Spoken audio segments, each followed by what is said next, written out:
بلوچستان کے شہر سے ہمارے گدروشیاں پوائنٹ کے نمائندہ فرید عمر کی رپورٹ کے مطابق پنجگور کے علاقہ خدابادان کے رہائشی لاپتہ ظہیر احمد بلوچ کی بیٹی ادیبہ ظہیر اور زویا ظہیر نے اپنی فیملی کے دیگر ممبران کے ہمراہ پنجگور پریس کلب میں پریس کانفرنس سے خطاب کرتے ہوئے کہا کہ میرے والد ظہیر احمد کو 13 اپریل 2015 کو سرکاری اہلکاروں نے اٹھا کر لاپتہ کر دیا تھا، تاحال اس کا کوئی سراغ نہیں مل رہا ہے۔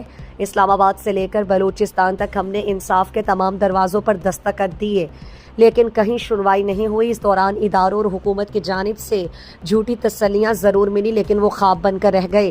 انہوں نے اپنے لاپتہ والد ظہیر احمد کی گمشدگی کے حوالے سے 13 اپریل 2025 کو پنجگور میں سیمینار منعقد کرنے کا اعلان کیا، تاہم ان کا کہنا تھا کہ وقت اور مقام کا تعین بعد میں کیا جائے گا۔ انہوں نے کہا کہ جبری گمشدگی ایک غیر قانونی اور غیر آئینی عمل ہے۔ کسی بھی نوجوان کو گھر سے اٹھا کر چادر اور چار دیواری کے تقدس کو پامال کرنے کی نہ شریعت اجازت دیتی ہے، نہ ہمارے بلوچی معاشرے میں اس کی گنجائش ہے۔ اگر کوئی گناہ گار یا ملزم ہے تو ملکی آئین اور قانون کے مطابق ان کو عدالت میں پیش کیا جائے۔ انہوں نے کہا کہ گزشتہ 10 سال سے ہم سڑکوں پر احتجاج کرتے ہوئے پورے ملک کے اندر اپنی آواز پہنچائی ہے اور لاپتہ زبیر احمد کی بازیابی کا مطالبہ کیا ہے، لیکن 10 سال گزرنے کے باوجود تاحال ان کو بازیاب نہیں کیا گیا۔